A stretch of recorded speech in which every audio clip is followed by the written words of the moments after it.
B Satheesh, ബഹുമാനപ്പെട്ട വിദ്യാഭ്യാസ വകുപ്പ് മന്ത്രി. സർ, ഗാന്ധിഗ്രാം റൂറൽ ഇൻസ്റ്റിറ്റ്യൂട്ടിലെ MA degree in English and communicative studies ബിരുദം കേരള പബ്ലിക് സർവീസ് കമ്മീഷനും സർക്കാരും അംഗീകരിച്ചിട്ടുള്ളതാണ്. കഴിഞ്ഞ 10 വർഷമായി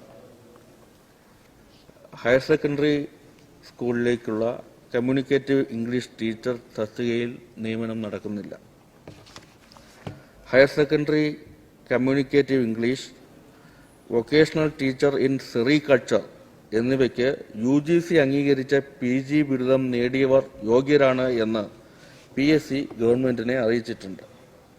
VHSCയിലെ സെറികൾച്ചർ വൊക്കേഷണൽ ടീച്ചറുടെ കാര്യത്തിൽ മാത്രം ഗവൺമെന്റ് അനുകൂല തീരുമാനമെടുത്തു. കേരളത്തിലെ ഒരു സർവകലാശാലയും MA degree English in communication course നടത്തുന്നില്ല.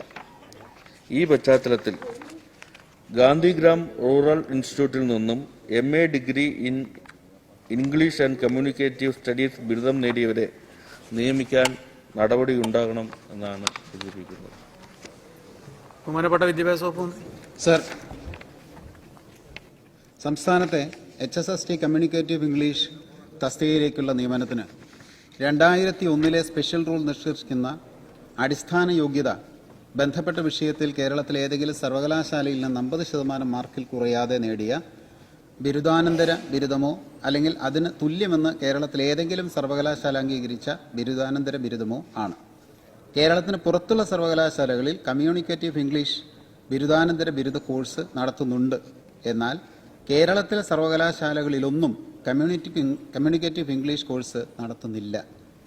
ഈ കാരണത്താൽ കേരളത്തിന് പുറത്തുള്ള സർവകലാശാലകളുടെ കോഴ്സുകളിലൂടെ കമ്മ്യൂണിക്കേറ്റീവ് ഇംഗ്ലീഷ് ബിരുദാനന്തര ബിരുദം നേടിയവർക്ക് തുല്യതാ സർട്ടിഫിക്കറ്റ് നൽകാൻ കേരളത്തിലെ സർവകലാശാലകൾക്ക് കഴിയുന്നില്ല. ഈ കാര്യം സർക്കാരിൻ്റെ ശ്രദ്ധയിൽപ്പെട്ടതിൻ്റെ അടിസ്ഥാനത്തിൽ HSST കമ്മ്യൂണിക്കേറ്റീവ് ഇംഗ്ലീഷ് തസ്തികയുടെ അടിസ്ഥാന യോഗ്യത 50% മാർക്കിൽ കുറയാതെ UGC അംഗീകരിച്ച ഏതെങ്കിലും സർവകലാശാലകളിൽ നിന്ന് കമ്മ്യൂണിക്കേറ്റീവ് ഇംഗ്ലീഷിൽ നേടിയ ബിരുദാനന്തര ബിരുദം എന്ന് ഭേദഗതി വരുത്തുന്ന വിഷയം കേരള പബ്ലിക് സർവീസ് കമ്മീഷനുമായി ആലോചിച്ച് പരിശോധിച്ച് വരികയാണ്.